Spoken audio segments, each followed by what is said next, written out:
Welcome to GDR news bulletin. ముందుగా headlines. కుప్పంలో CM Chandrababu రెండో రోజు పర్యటన, ప్రజలతో మమేక.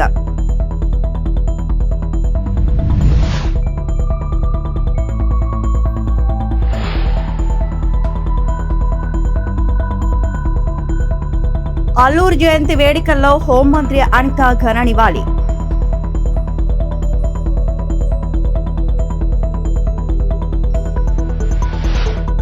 ఎన్టీఆర్ భవన్లో మన్యం వీరుడు అల్లూరి సీతారామరాజు 129వ జయంతి వేడుకల్లో మంత్రి సంధ్యారాణి. చిత్తూరు జిల్లా కుప్పం నియోజకవర్గంలో ముఖ్యమంత్రి చంద్రబాబు రెండో రోజు పర్యటన కొనసాగుతోంది. నియోజకవర్గ అభివృద్ధి, స్థానిక సమస్యల పరిష్కారమే ధ్యేయంగా సీఎం పర్యటన కొనసాగుతోంది. స్థానికులు, పార్టీ అభిమానులు ముఖ్యమంత్రిని కలిసేందుకు భారీగా తరలివచ్చారు. ప్రజల వద్దకు వెళ్లిన సీఎం వారిని ఎంతో ఆప్యాయంగా పలకరించారు. స్థానికులతో కాసేపు ముచ్చటించి వారి యోగక్షేమాలు అడిగి తెలుసుకున్నారు. ఈ సందర్భంగా పలువురు స్థానికులు తమ నియోజకవర్గ వ్యక్తిగత సమస్యలపై ముఖ్యమంత్రికి వినతి పత్రాలు అందజేశారు.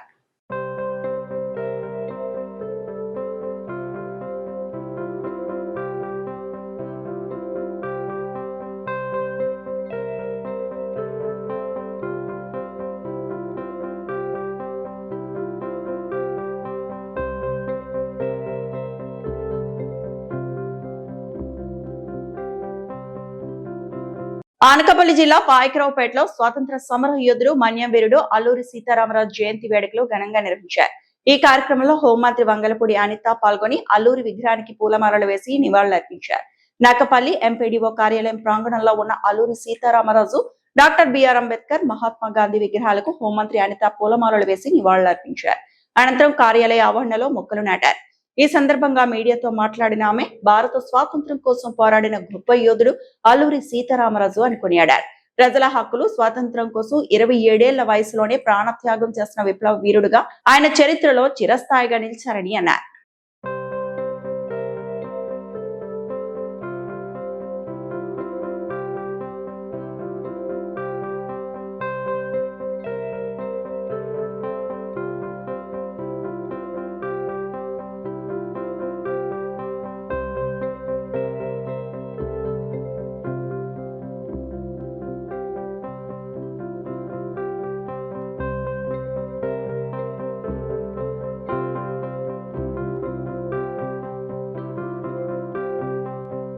అమరావతిలోని తెలుగుదేశం పార్టీ రాష్ట్ర కార్యాలయంలో మన్యం వీరుడు అల్లూరి సీతారామరాజు 127వ జయంతి వేడుకలు ఘనంగా నిర్వహించారు. ఈ కార్యక్రమంలో పాల్గొన్న మంత్రి సంధ్యారాణి అల్లూరి చిత్రపటానికి పూలమాలలు వేసి ఘన నివాళులర్పించారు.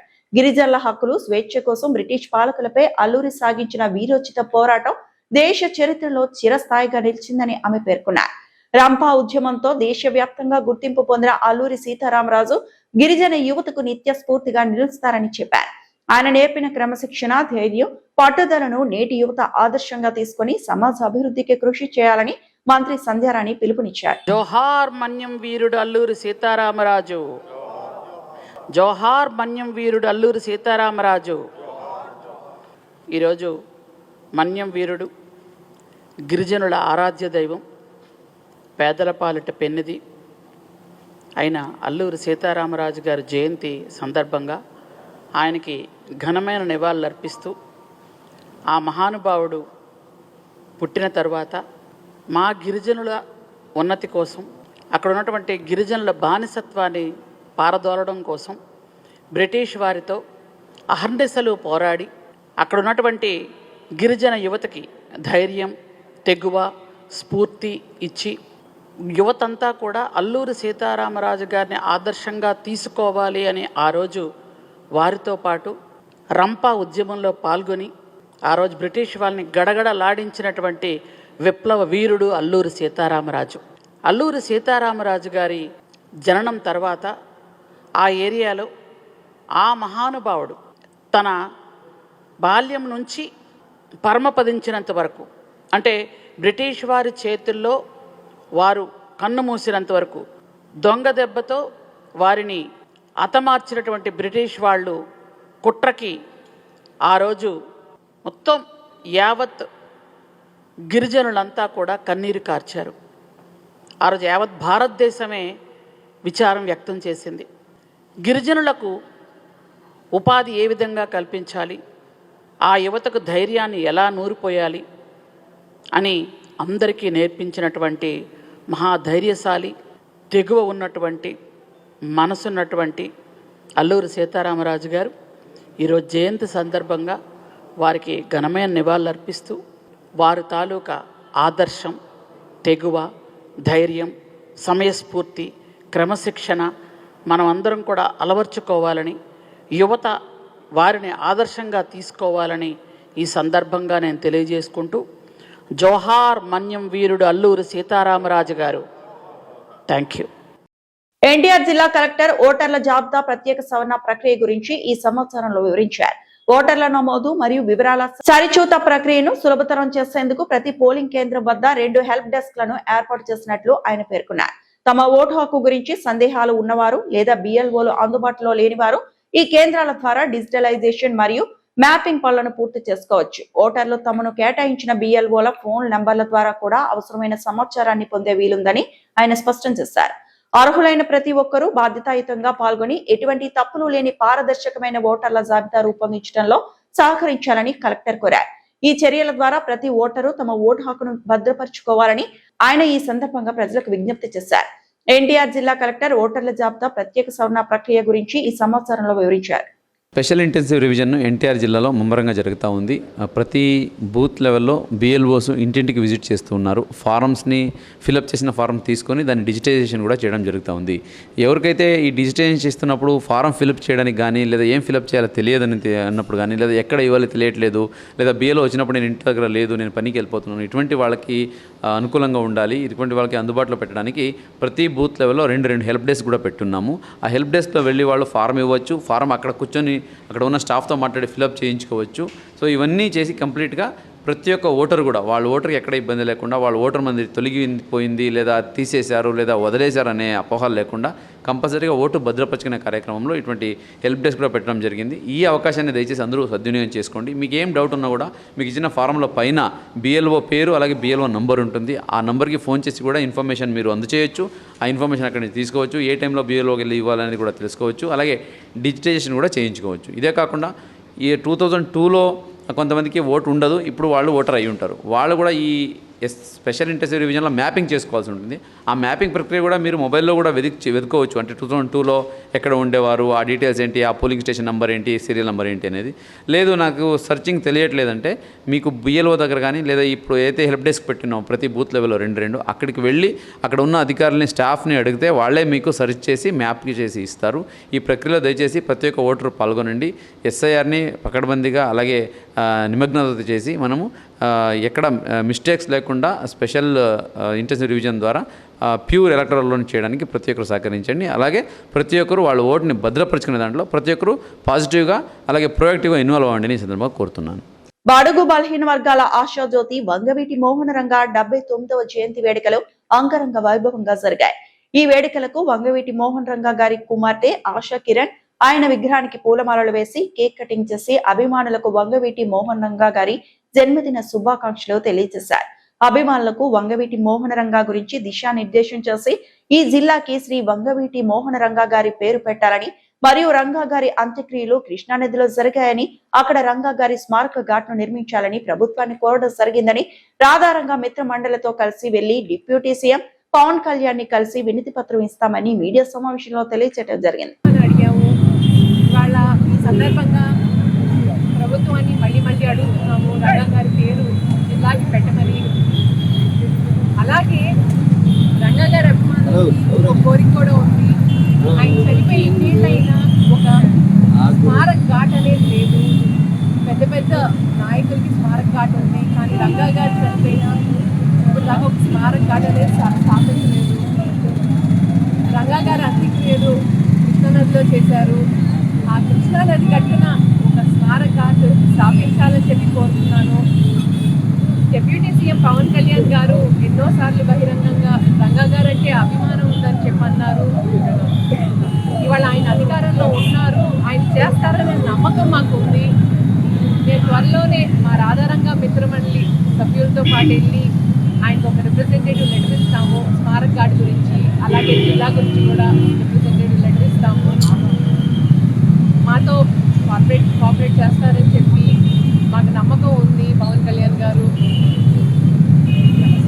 ఎందరో ఈ నాయకత్వ సర్వీస్ మోటివ్ లో ముందుకు పోతున్నారు.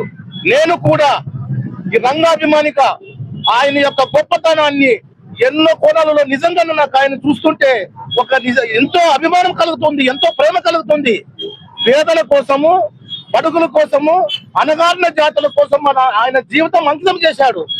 ఒక మనిషి మరణించినప్పటికీ ఇప్పటికీ జీవించే ఉన్నాడనడానికి ఈ ఒక బలమైన సాక్ష్యము. అనకాపల్లి జిల్లా పాయకరావుపేటలో ఉప ముఖ్యమంత్రి పవన్ కళ్యాణ్ పై అనుచిత వ్యాఖ్యలు చేశారనే ఆరోపణలతో కృష్ణారావును పోలీసులు అదుపులోకి తీసుకున్నారు. ఈ ఘటనతో నక్కపల్లి సర్కిల్ పోలీస్ స్టేషన్ వద్ద ఉద్రిక్తత వాతావరణం నెలకొంది. రాయవరం మండలం అడ్డురోడ్డు సమీపంలో నక్కపల్లి సర్కిల్ పోలీస్ స్టేషన్ లో కృష్ణారావును పోలీసులు ఉంచారు. ఈ విషయం తెలుసుకున్న జనసేన పార్టీ పాయకరావుపేట ఇన్ఛార్జ్ గడ్డం బుజ్జి ఆధ్వర్యంలో పెద్ద సంఖ్యలో జనసేన నాయకులు, జన సైనికులు పోలీస్ స్టేషన్ కి చేరుకున్నారు. ఈ సందర్భంగా గడ్డం బుజ్జి మాట్లాడుతూ ఉప ముఖ్యమంత్రి పవన్ కళ్యాణ్ పై అనుచిత వ్యాఖ్యలు చేసిన కృష్ణారావున్ పై కఠిన చర్యలు తీసుకోవాలని, వెంటనే రిమాండ్కు తరలించాలని డిమాండ్ చేశారు. వ్యక్తిగత దూషణలు చేయడం సరికాదని, చర్యలు తీసుకోకపోతే పెద్ద ఎత్తున ఆందోళన చేపడతామని హెచ్చరించారు. పాయకరావుపేట నియోజకవర్గం అంటేనే మెగా ఫ్యామిలీ ఒక అడ్డ. ప్రజారాజ్యం పార్టీ నుంచి కూడా మేము మెగా ఫ్యామిలీ అభిమానులమే. మెగా ఫ్యామిలీలో ఎవరి మీదైనా ఏగ వాలితే మేము సహించాం, మా ప్రాణాలన్నా ఇవ్వడానికి మేము సిద్ధంగా ఉంటాం. అలాంటిది కృష్ణారావత్ మొన్న పవన్ కళ్యాణ్ గారిని అన్ని కులాలకి సంబంధం లేదు, ఏ కులం అన్నా సరే మాకు ఒకటే అని చెప్పేసి పవన్ కళ్యాణ్ గారు ఎన్నోసార్లు ప్రతిసారి చెప్తూ ఉంటారు. అలాంటి పవన్ కళ్యాణ్ని వ్యక్తిగత కోసం దిగి నానా దుర్భాషలు ఆడాడు. అతన్ని కఠినంగా శిక్షించాలని, అలాగే అతన్ని పాకిరేపేట నియోజకవర్గంలో మన పాకిరేపేట స్టేషన్లో మేము కంప్లైంట్ ఇచ్చాం. ఇవాళ అరెస్ట్ చేసి తీసుకొచ్చారు, అడ్డోటి తీసుకొచ్చారు. ఆయన్ని కఠినంగా శిక్షించి రిమాండ్కి పంపించాలని చెప్పి మేము ఈ పోలీసు వారిని కోరుతున్నాం. తప్పకుండా అలా చెయ్యకపోతే మాత్రం మేము ఖచ్చితంగా కూడా రిమాండ్ వేయకపోతే వెంటనే ప్రతి స్టేషన్లోనే బెయిల్ ఇచ్చేస్తున్నారు వెంటనే. అలా కాకుండా రిమాండ్కి పంపించాలని చెప్పేసి మేము గట్టిగా స్పందిస్తున్నాం. అలా వేయిన పక్షంలో రావణ్ణి బయటకు వస్తే నాలికి కూడా చీరేస్తామని చెప్పేసి పవన్ కళ్యాణ్ మీద వ్యక్తిగత దోషాలు మాట్లాడినందుకు కఠినంగా శిక్షించాలని చెప్పి మరీ బలంగా మేము మెగా ఫ్యామిలీకి మేము ప్రాణాలను అర్పిస్తాం. కానీ ఇలాంటి వ్యక్తిగత దోషాలు దిగిన పవన్ కళ్యాణ్ మీద అంటే మేము సహించాం. కఠిన చర్యలు తీసుకోవాలని మేము ఖచ్చితంగా మేము డిమాండ్ చేస్తున్నాం. కాంగ్రెస్ ప్రభుత్వం ఏర్పడిన తర్వాత చేసిన అప్పు 1,77,58 కోట్లు అని జూపల్లి కృష్ణారావు నాకు లేఖ రాశాడు. కానీ రేవంత్ రెడ్డి 4 నెలల క్రితం అసెంబ్లీలో కాంగ్రెస్ ప్రభుత్వం చేసిన అప్పు 3,45,294 కోట్లు అని చెప్పాడు. 4 నెలల కిందటే రేవంత్ రెడ్డి అంతా చెప్పాడు అంటే ఈ 4 నెలలది కూడా కలిపితే 4 లక్షల కోట్లు దాటుతుంది. జూపల్లి ఒక మాట చెప్తున్నాడు, రేవంత్ రెడ్డి ఇంకో మాట చెప్తున్నాడు. ఇప్పుడు రాజీనామా ఎవరు చేయాలి అని హరీష్ రావు అన్నారు. నాకు ఉత్తరం రాసింది.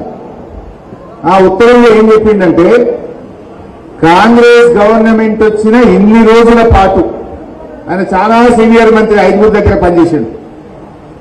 మొత్తం కాంగ్రెస్ ప్రభుత్వం ఏర్పడిన నాటి నుంచి ఇవాళటి వరకు కాంగ్రెస్ గవర్నమెంట్ చేసిన అప్పు 1,77,58 కోట్లు అని చెప్పిండు. జూపల్లి ఉత్తరం చూపిపోయి నాకు రాసింది. ఇది జూపల్లి నాకు రాసిన ఉత్తరం. డిసెంబర్ నుంచి 2026 జూన్ వరకు కాంగ్రెస్ ప్రభుత్వం కొత్తగా తీసుకున్న అప్పుల విలువ 1,77,58 కోట్లు మాత్రమే. సరే, అదే కాలంలో బీఆర్ఎస్ ప్రభుత్వం చేసిన అప్పులు అసలు కలిపి 2,680 కట్టినా అన్నాడు. ఇది జూపల్లి ఉత్తరం, నాకు వాట్సాప్ లో ఉన్న ఉత్తరమే. ఇప్పుడు అది పంపించి స్క్రీన్ మీద పెట్టినా. ఎంత అప్పు చేసిందంటే కాంగ్రెస్ ఎంత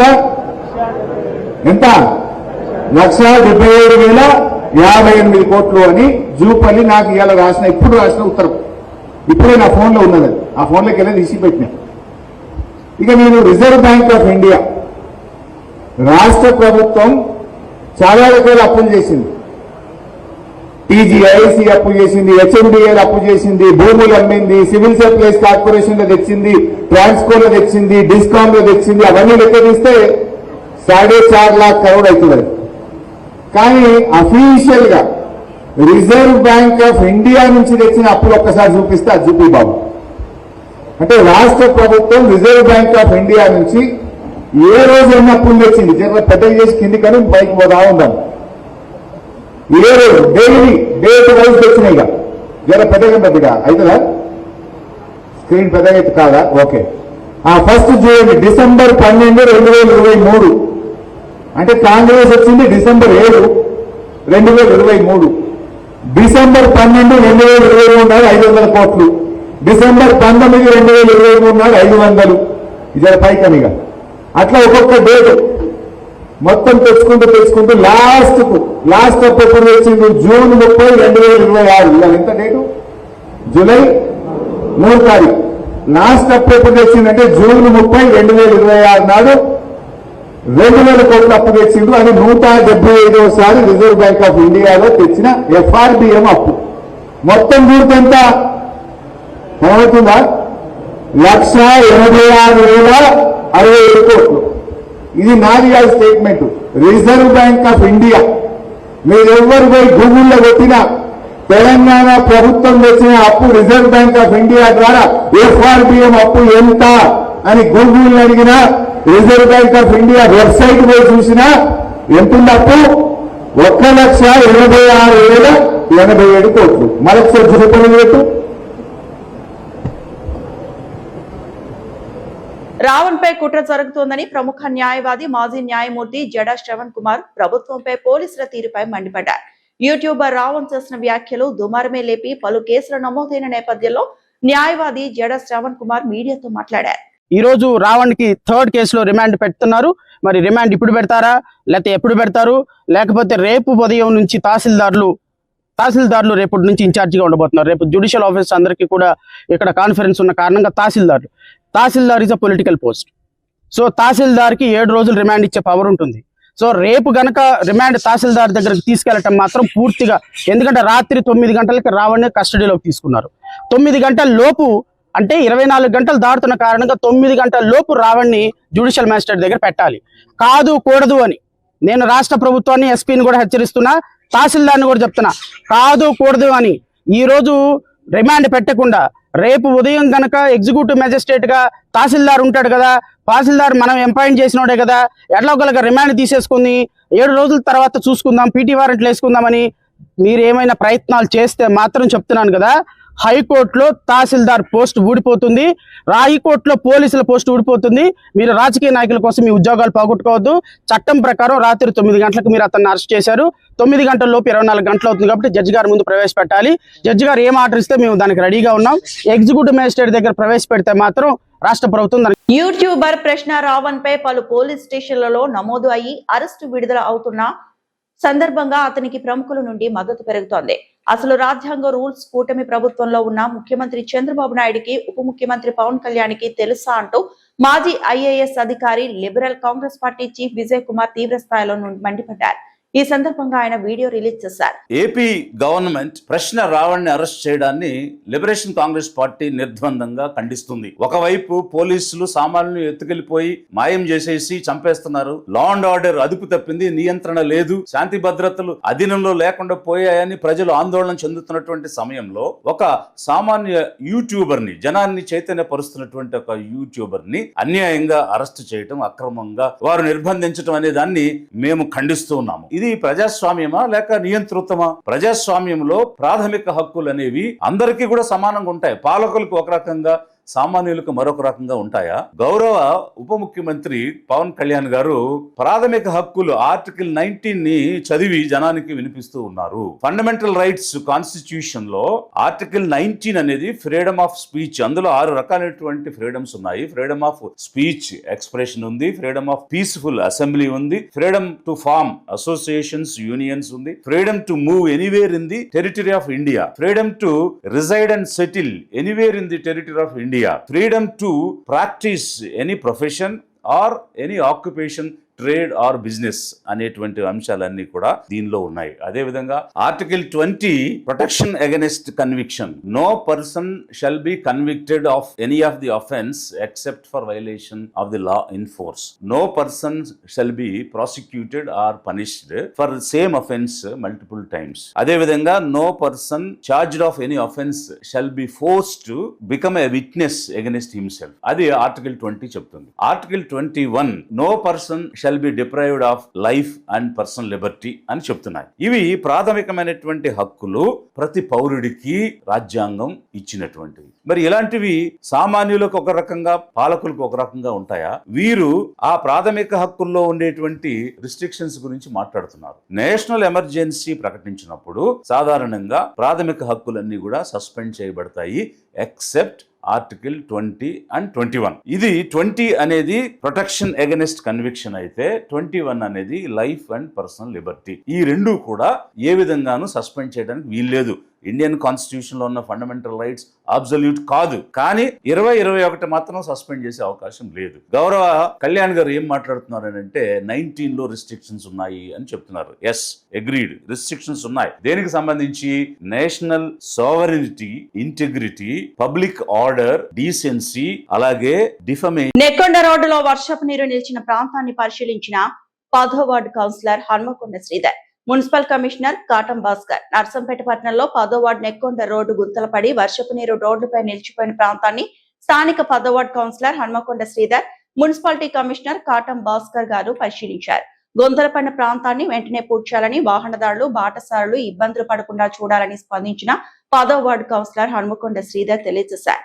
రేపటిలోపు గుంతలు కూర్చే ప్రయత్నం చేస్తామని, వర్షపు నీరు నిలవకుండా చేపిస్తామని కమిషనర్ హామీ ఇచ్చారు. ఈ పరిశీలించిన వారిలో శానిటరీ ఇన్స్పెక్టర్ శ్యామ్, జవాన్లు భరత్, రమేష్, మున్సిపల్ సిబ్బంది పాల్గొన్నారు.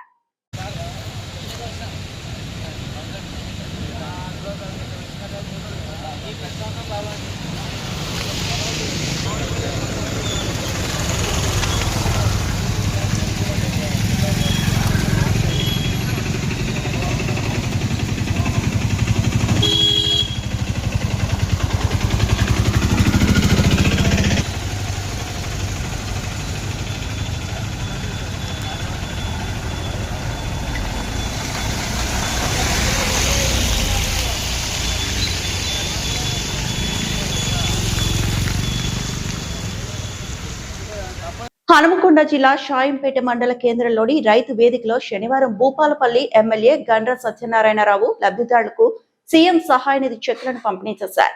ఈ సందర్భంగా ఎమ్మెల్యే మాట్లాడుతూ ప్రభుత్వం విద్య, వైద్యం రెండు కళ్ళుగా భావించి అధిక ప్రాముఖ్యతను ఇస్తున్నామని అన్నారు.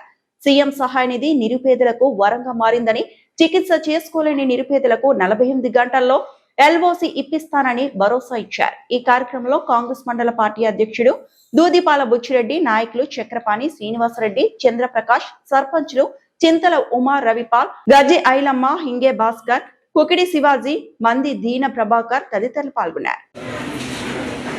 ఈరోజు